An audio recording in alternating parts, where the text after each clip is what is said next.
Welcome back everyone. Let's go ahead and do another iPad review, but this time against the M1 iPad Pro. Now I've done a ton of comparisons between this iPad and a lot of its predecessors, and what I can tell you is that I always say if you have all the money in the world, getting the latest iPad that you can get for your dollar value is the best option out there. And luckily for you, these M1 iPad Pros, these are the future. It is no longer the A14 chip in an iPad or A13.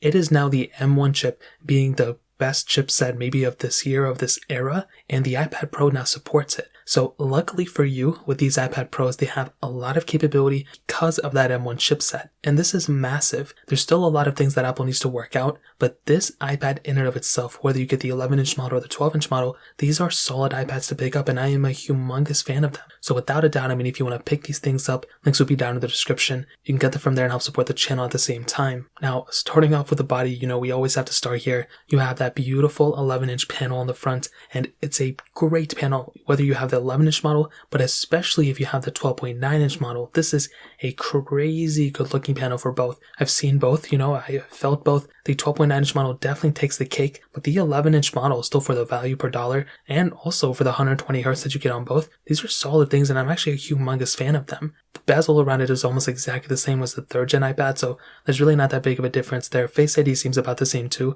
but I definitely do prefer this panel, and that 12.9-inch panel is definitely beautiful for sure. You have USB Type-C ports on the bottom of these iPads, obviously, and on the back, aluminum back, which still looks and feels extremely good. It feels like really every other iPad. There was never really an iPad that Apple dropped that didn't feel premium. They've all pretty much felt the same. These ones feel different because of the flat sides, but they still look really, really good without a doubt. And we obviously have that camera setup on the back as well, which we already have to talk about. So these iPads, obviously the 11-inch model and the 12.9-inch model, share essentially the same camera. You have a dual camera setup with a LiDAR sensor, so a 12 megapixel wide, a 10 megapixel ultra wide, and then that LiDAR sensor as well. On the front though, you do have a 12 megapixel sensor, which we'll get into in a second, but that's an ultra wide sensor. So the camera on the front is definitely one of the bigger improvements. The camera on the back is essentially almost the same as its predecessor, so there really isn't that big of a difference there. You're getting 4K 60 on the back, very good camera.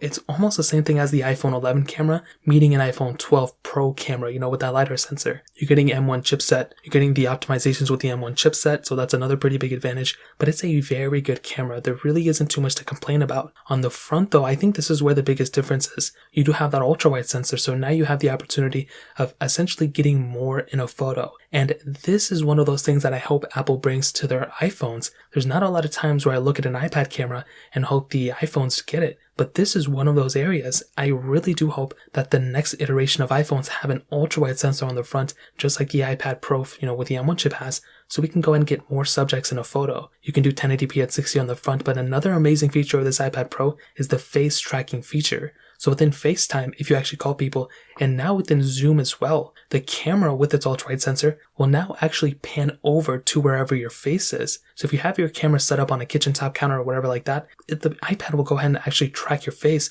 not by moving it, but via software. So that is a humongous advantage that you have on this iPad. So the camera, without a doubt, is another big advantage. Now I do want to hit on the microphone quality really quickly. These things actually do have the M1, chipset inside of it. So here's a little bit of an audio quality test that I did with this iPad that'll go and showcase you raw audio from this iPad. So this is some audio straight from the M1 iPad Pro. I'm talking it, in a pretty far distance, or in a pretty close difference or whatever. I don't even know what I'm talking about.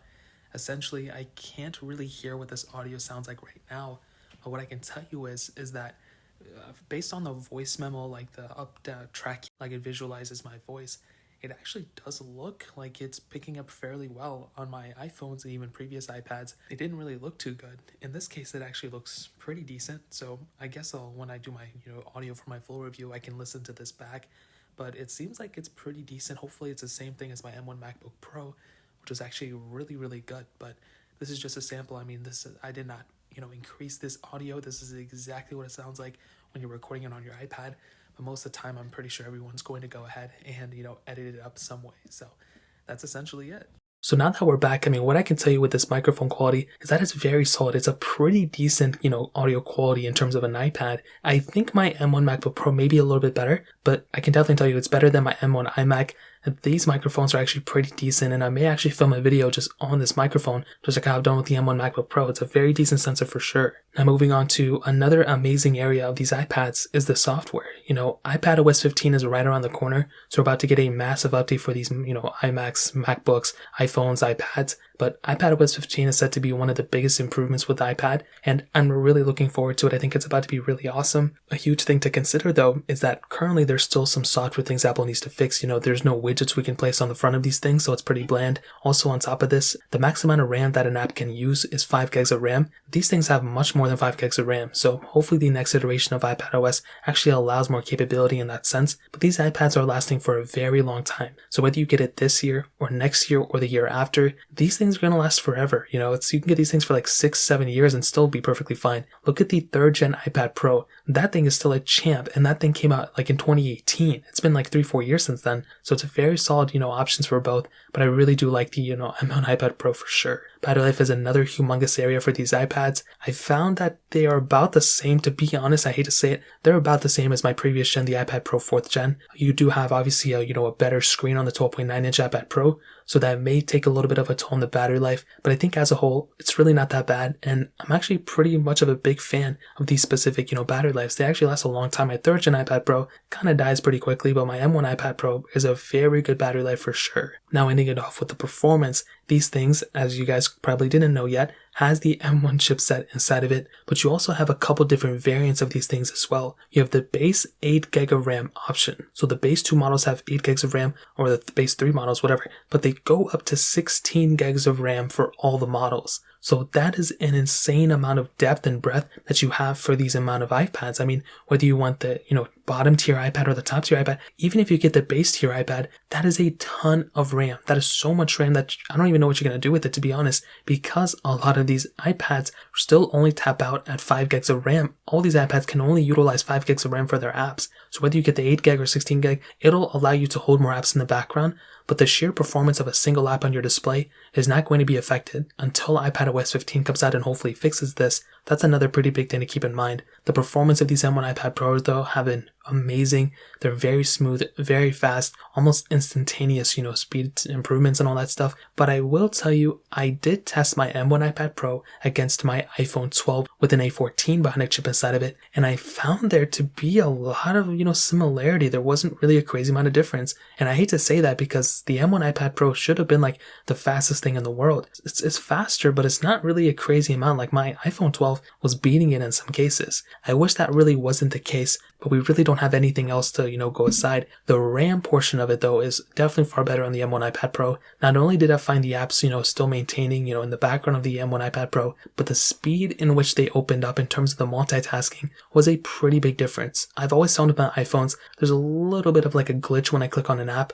The M1 iPad Pros, even though their first iteration, they handled it like a champ. It was a very smooth opening experience, and I think that also has to do with ProMotion. But regardless, I think the performance of the M1 iPad Pros is definitely one of the biggest assets, if not the best thing about the iPad Pros for sure. So in terms of that covers the performance. Now to kind of sum up the video and to answer the question, should you even buy an M1 iPad Pro? Are they worth it? Maybe you should, wait for the next gen. Maybe you should go get the previous generation. Well, this is what I'll tell you. I think getting the M1 iPad Pro is essentially investing in the future. We already know Apple's switching over now to almost all their iPads having M1 chips. The M1 chip is the best chipset right now in terms of at least an Apple product. It's probably better than the A series of devices that we already had from previous iPads, so I think this is probably the no-brainer. This is the iPad I would probably end up investing in. If I wanted to buy an iPad, this is the one I would buy. I will tell you though, on the flip side, if you're coming from an iPad Pro 4th generation, or even, this is kind of a stretch, even if you're coming from an iPad Pro 3rd generation, I don't see the reason why you would go ahead and upgrade to an iPad Pro with the M1 chipset. It just does not make any sense to me. I feel like there's so many similarities.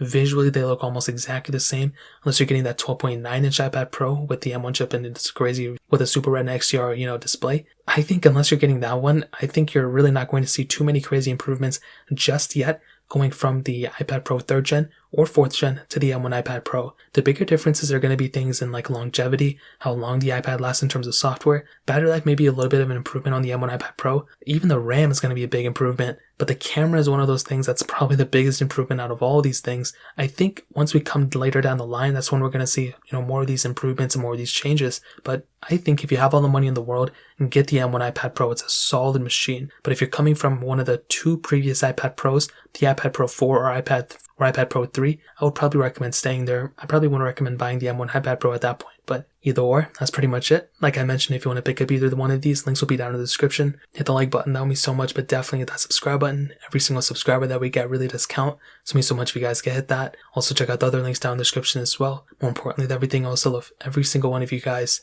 Hopefully I'll catch you guys in the next video. Peace out till then.